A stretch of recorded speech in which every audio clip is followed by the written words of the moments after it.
Hey friends and followers, welcome to McFarland's Corner. I'm Michael McFarland, the Lake Fork Guide.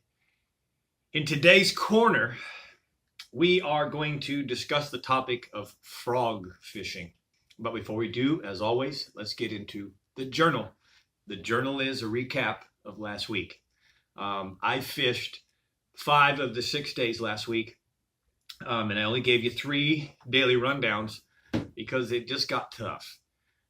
When I talk about the journal this week here, and I discuss the falling water and how it affects me and the way that I fish Lake Fork, I'm not using this as an excuse by any means. So if some of you are thinking that's the case, you're completely wrong.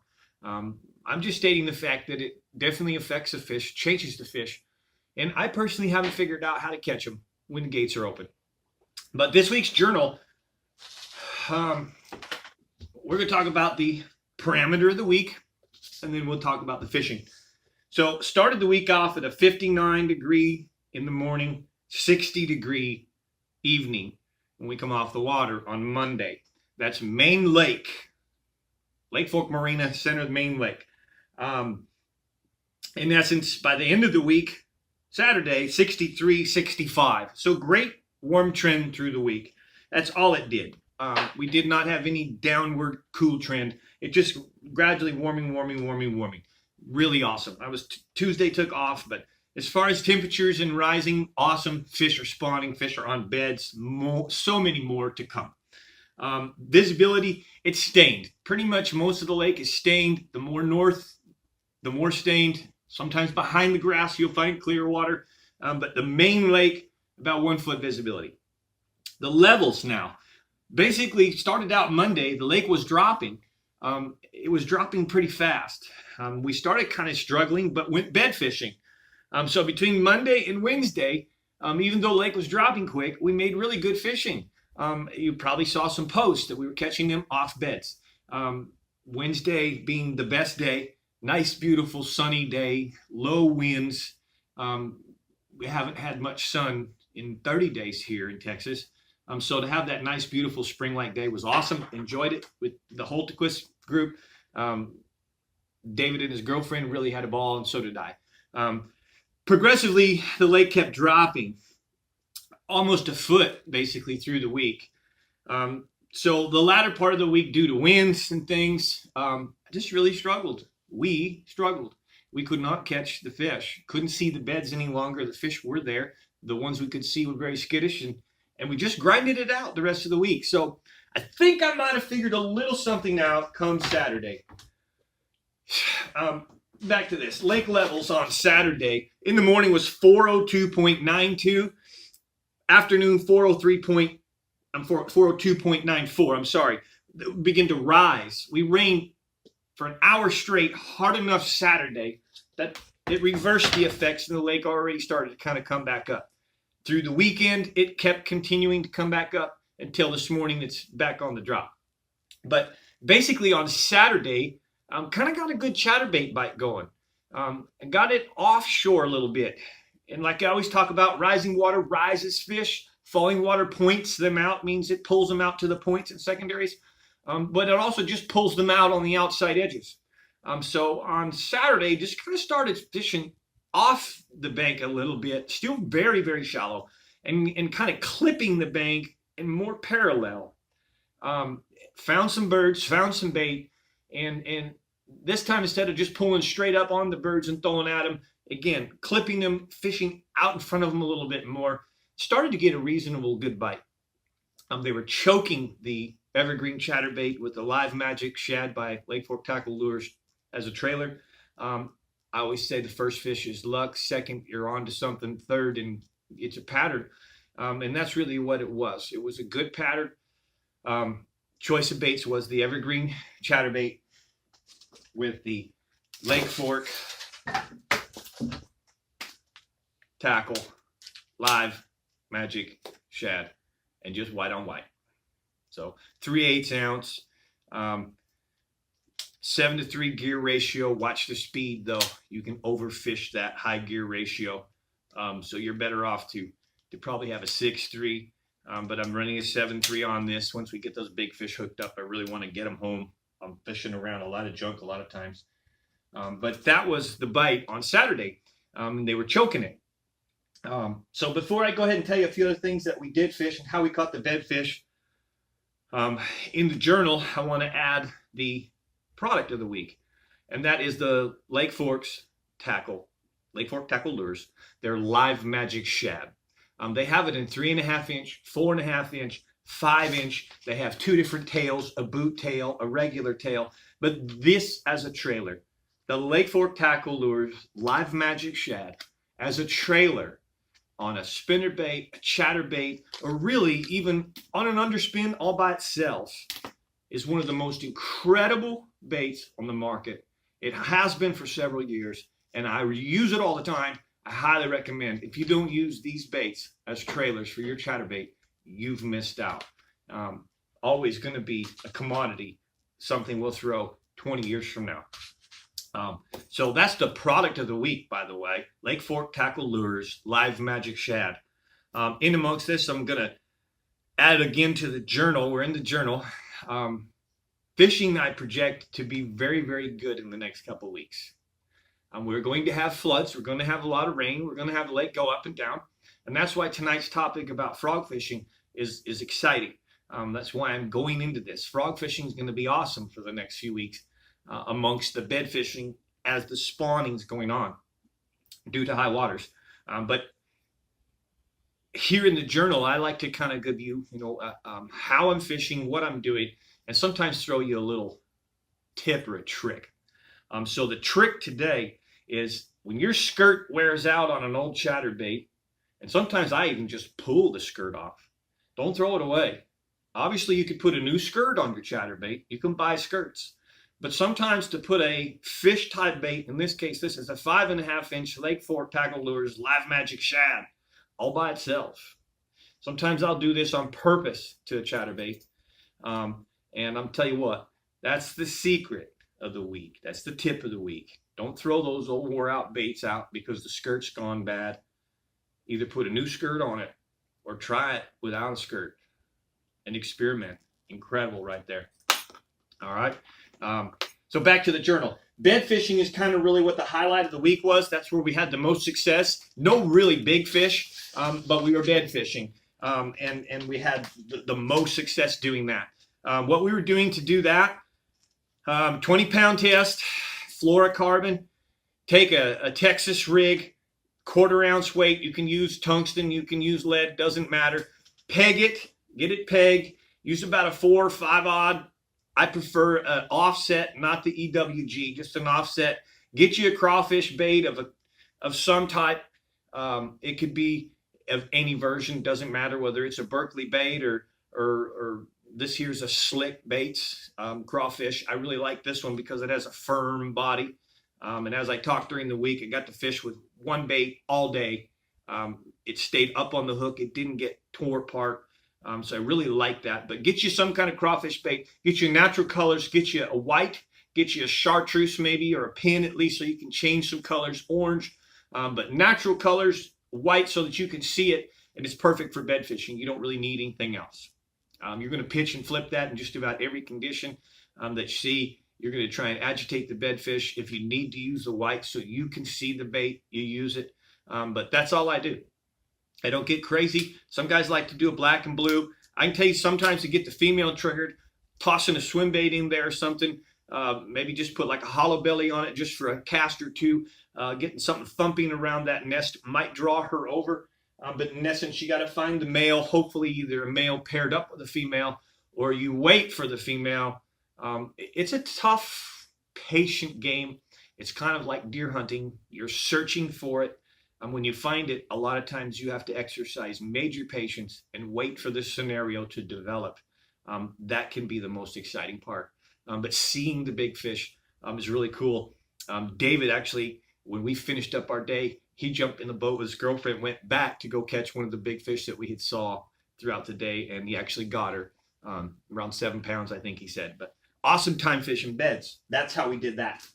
The other way I fished during the week, I've talked about, is I just, I don't want to say run bank and shoreline fish, But I just get behind the trolling motor and I fish some of the key areas, secondary points, some of the main focus spots that I know those bass will pull up onto, or areas where they pre-stage, and then areas where they spawn. Just run some of those areas and simply toss a Texas rig, V&M 5-inch chopstick, Texas smoke, Okeechobee craw, the same thing, Texas rig, either a tungsten or lead, basically a 1/4 ounce, 3/8 max. If it's a little windy and you can't feel it, you might go a little heavier.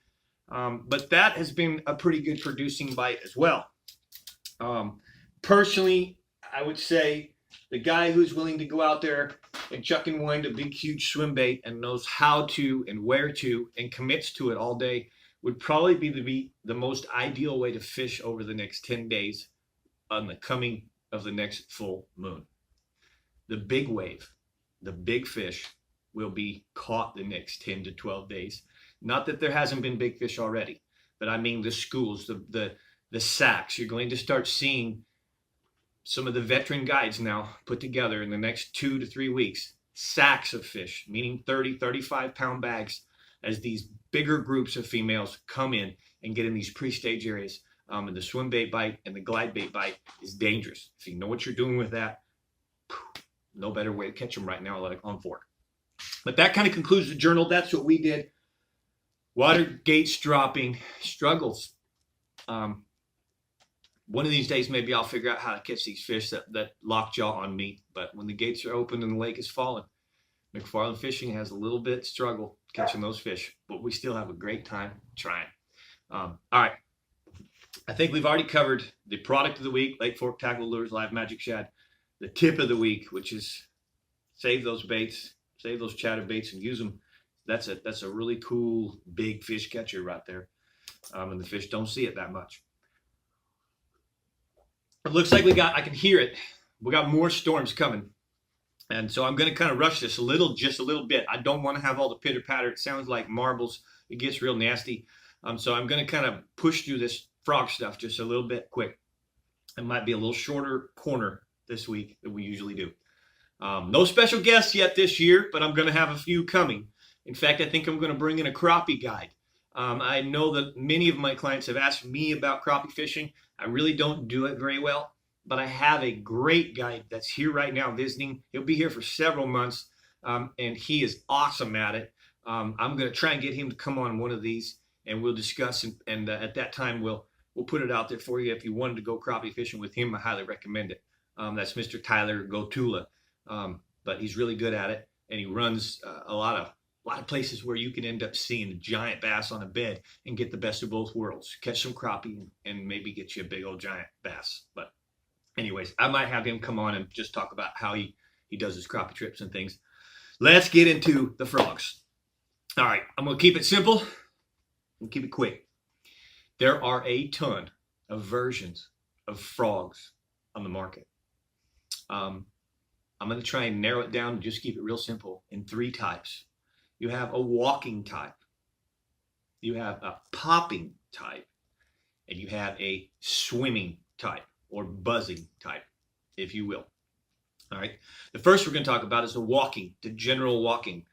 Most of the walking are going to be pointed nose. Okay. There will be no cupping. The cupping is for the popping. Okay. However, they both can be walked. I'm going to talk about that and some secrets to that in a little bit. So first, let's go with the walking. I use the Spro. That's pretty much the main frog that I stick with. Booyah makes a really good frog as well. What I'm looking for in a frog is obviously the good hook system, a good strong hook system, heavy duty, but I want the softness of the frog. The little tip is with the Spro, if you want it to get a little softer, leave it in the package when you buy it. Put it up on your dash and let it get hot a couple of different times in the afternoon sun from your dash of your vehicle. And that usually tends to soften that plastic. Don't let it go more than a couple of days. It'll change the colors. But you can let it up there in the heat for a little bit and it will soften that plastic. But this is the walking type here. And basically it's meant to walk. If you don't know how to walk it, you can kind of lunge and plunge it. and it'll lurch, doop, doop, doop, doop, but it doesn't pop, doesn't spit. Both ways are cool presentation, but ideally, if you can take a walking frog and learn how to walk it almost in place, the slower and the more that you can do that, the more agitated it is to the bass. Now, before I move on to the next type of frogs, realize that bass usually do not eat a frog. Really, biologists say they don't eat a frog because they can't digest the frog. They kill the frog. It's territory. They don't like a frog. So your presentation, and again, sometimes the longer it can stay in their territory, the more it can agitate them. Okay, so that's the first thing. That walking frog, learn how to walk it in place. And I've got a tip for you in a little bit on how to do such. Okay, popping frog. It's really the same thing. It's just going to pop and spit, just like a yellow magic popper. There are times that you want to just fish it that way. Sometimes you want a big pop. Sometimes you want exceptionally subtle pop. I personally have learned how to walk the popper in place. It allows me to maybe throw it to my target, get in that area where I think that bass is holding by that stump in the grass and the junk and the edge of the alligator grass. And while I'm there, kind of walk it in place, leave it a little bit extra long, and then pop it a couple of times. So I've got two different presentations, the best of both worlds. I've really learned to do that. That kind of has been the only frog that I choose to use since I've done that. I can walk and or pop with that one frog. Okay. Before I go to the swimming and buzz frog, here's another really cool bait that's by Live Target, and it's a fish, really. It's a brim, but it's set up and it's made to really walk in place. And I tell you what, when you get the hang of this, it really will just sit there right in the middle of a little hole of grass and just and it won't, if you do it right, it won't come to you at all. You don't ever reel, you just tap it and it tap it and it stays in place for as long as you want to leave it. Really cool to agitate those shallow bedfish as well. Cool tip. But here's the secret. Any frog, any bait for that matter, can be walked in place. And in addition to help you do so is the knot that you choose to tie. Okay. I'm not going to try and show you this knot on camera. I don't have a cameraman to zoom in enough. I'm not going to bother doing such. It's a little bit complicated. But I want you to look up a knot called the king sling. K-I-N-G, the king sling. And it's in essence a loop knot. It's a loop type knot. It's great for jerk baits, great for any top water. And it creates a loop in essence in front of that bait so that it can really have the freeness to walk in place. Use it on square bill. You got a good square bill that already has a bunch of swag, try the king sling, and you talk about swag, it'll jerk your elbow off. So the king sling is the one I choose because it's stronger than a simple loop knot. Some people will use a loop knot on a jerk bait. To me, it's got some weak edges and weakness to it. So the king sling is the knot. It's a knot of the week. It's what I recommend you do. Learn how to tie a king sling, and you'll be able to walk a frog a lot easier. Okay. The buzzing swimming frogs. Oh, by the way, one more thing before we go into that. Let's talk about we'll add this. All right, we'll talk about, we'll go ahead and go to swimming frogs. Swimming frogs now basically for me is like a buzz frog. You got the horny toad and you got the zoom, I think the zoom toad, and I'm going to mix these up. But in essence, you got some fastness here in the smaller speed crawl type, and then you've got more of the paddle type. In essence, they're both a buzz frog. They're meant to heat on the surface. They're meant to cast and retrieve, The pace is important. Sometimes you want to slow it down as slow as possible. Sometimes you even want to maybe zip it a little bit and mix up the cadence. But either way, these are great. You rig them up weedless. I tend to use some type of a screw lock type deal, weighted to help keep it keeled. But just a screw lock hook, real simple, 5-aught. You screw it into the frog just like you would an underspin. And then you cast and wind. Some guys will use it underwater even a little bit. An underwater frog can be dangerous. Slow it down, toss it on a bed. You might be surprised what that can get you. Perfect for Lake Fork, perfect for the shallow, mucky waters. Really a deadly bait. The buzz frog, horny toad, anything like that can be deadly. Again, I have taken out here an underspin just for the sake of showing you the fact that you put a frog on an underspin, nobody's doing that kind of thing today, and buzz that on the surface, and now you got a lot of things happening here. You got the frog buzzing, you got the flash happening. That's an attention getter, and I'm going to be throwing that the month of April. The month of April is a frog bite for sure.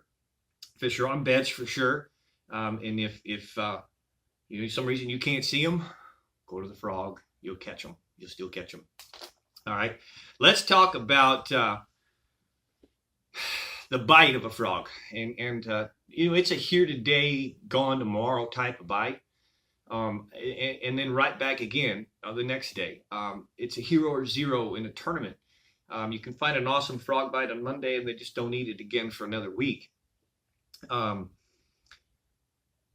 it comes to colors and things of frogs, man, I usually keep it simple. I'm going to keep a white frog, basically a shad take pattern frog, and preferably a dark or black frog for dirtier water. I do use a bronze and a brown. I love a yellow bottom. Anything with a yellow bottom is awesome. And I like to break that up. I don't want just a big shiny white bottom. I don't want just a big shiny yellow bottom. If the frog I buy has that, I may take a marker and just put a couple black marks or do something to it to break it up.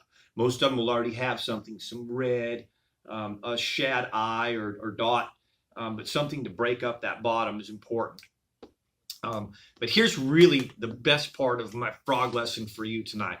A lot of times too, remember, they're not eating the frog, so they'll miss it.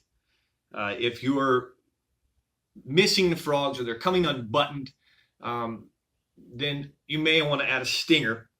Lake Fork Tackle Lures adds a perfect little stinger that just real quick slides right onto the hook there and basically sits in. I can't see very well without my glasses right now, but you could add this stinger hook real quick. I try not to because I like to fish frog around junk, and it tends to start to grab the junk, and if you're throwing it in pencil reeds or in buck brush, you're going to now get stuck with that frog.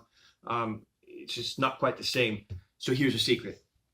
If you're missing the frog, it's probably because they're either not eating the frog or you're rushing. When they first take up on that frog, it's exciting. It's hard not to react. There are many different versions of what guys will say on how to handle that. First thing is you're going to hear is that they say pause. Count to 3 before you set the hook. Well, over all the years fishing, I'm not the best frog fisherman, but I've been around the business and I've seen and heard a lot of different ways and different things that people have taught about. And one of the best ways that I've heard was just the past couple of years. And this technique works. It truly works. So first of all, when the frog blows up, because the bass has taken that frog, sometimes they haven't inhaled it yet. Sometimes they're just blowing up on it. Sometimes they're swatting at it with a tail. Remember, it's territory. They're mad at it. So the object is, the pause is to wait to feel the fish. Make sure that he's taking it. It's very important that you do that, because if you pause long enough and wait to feel that pull, if the pull doesn't happen, you can now go back to popping the frog again, and he might blow up on it a second time if, in fact, he missed it the first time. But if you react and it has missed it and you the water because your bait comes flying now, you will not blow up on it a second time. Here's the secret. Here's what I learned. It's very cool. Hard to do and takes some training, but when the fish blows up on the frog, kaboom, drop the rod tip, drop your loop it line shallow on the water, okay, so you can see it. Drop your line.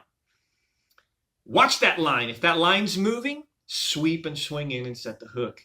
He has the frog. If the line is not moving, he doesn't have the frog. In your pause, you 1 1,000, 2 1,000, 3 1,000, no line moving. He doesn't have the frog. You simply take an ease up and pop again. you'll get more bites. You'll get second and third bites if you don't react to the missed bite. I hope I said that right. So now let's talk about what you're doing. First thing I'm going to do is I do want a very, very healthy, strong rod. Okay, what I've done for my frog rod here is this is an FS8 an FS 7'8" Bushido real-time rods, 1225. But I've had him add the first 3 guides with double ties. Double-tied guides. It makes it extra stout back here in meat so that I can really pull them out of that junk when I get that 5, 6, 8, 10 pounder from that shallow, junky water. All right. So this is an FS 7'8" with double tied on the first 3 guides. Okay. Makes it very powerful. I'm going to use 50, 60, or 70 pound braid. I'm going to use a high gear ratio in case this is a 7'3" Tatula 150 and a popping frog. All right. That braided line floats. Okay. So the braided line is super strong to throw the frog in all the junk, to rip it out of all the junk. But when that fish blows up on it and I drop that slack, that braided line floats and I can see it very clear whether it's moving or not. And I know whether or not to set the hook. I don't have to wait till I feel the fish. So again, braided line. The fish blows up. Drop a little bit of slack, a bow on the water, if you will. Watch for it to move. If it's moving, sweep in. Don't slam it, because loose line to tightness can break it. But just sweep in and set the hook. The fish has the bait. If your line's not moving, pop it again. You can get a second strike. All right, that's my coolest tip about frog fishing. It works, folks.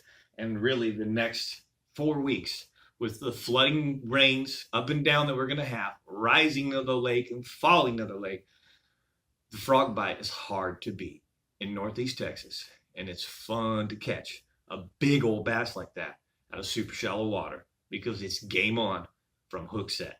Boy, your heart is pounding, I promise you. If you want to learn how to do this, come on out with me. I'm Mike McFarland. I have a few openings. Some of this coronavirus is creating opens, and some is getting filled back up. Man, I'd rather you be safe than sorry. If you're coming from an area that they say you should be locked down, lock down. We are not locked down here at this time. We do have some measures in place, and things seem to be okay. And my heart goes out to all those that are locked down. And I'm praying for all of those that have the illness in all those areas where it's awful. Just know that God is with us and God reigns, and we'll be all right. So don't count out the future. We may miss April. If we do, I just look forward to the future and May and June, and the sun will keep rising and keep setting as well. So, man, kind of going to conclude the corner on you at this one. I hope you enjoyed it. If you have any questions about the frog fishing, don't be afraid to put them below. Please forgive me for whatever reason. I am not able to comment back. I see a lot of the replies, and sometimes I'm not even seeing your comments and replies. For whatever reason out here in the woods, the internet and things is just not showing me it. I have a great friend of mine, Joe, who is helping me. He sees it from Dallas, and he is catching up on some of those and helping respond to some of you. Please forgive me to those of you that have not had a response back. I'm not intentionally ignoring any of you. But please do put your questions below. Give me some thumbs up if you enjoyed this week's corner. And we're going to get back to fishing tomorrow. At the end of the day, we'll give you a Lake Fork daily rundown. But again, I'm Mike McFarland, the Lake Fork Guide, giving you a weekly corner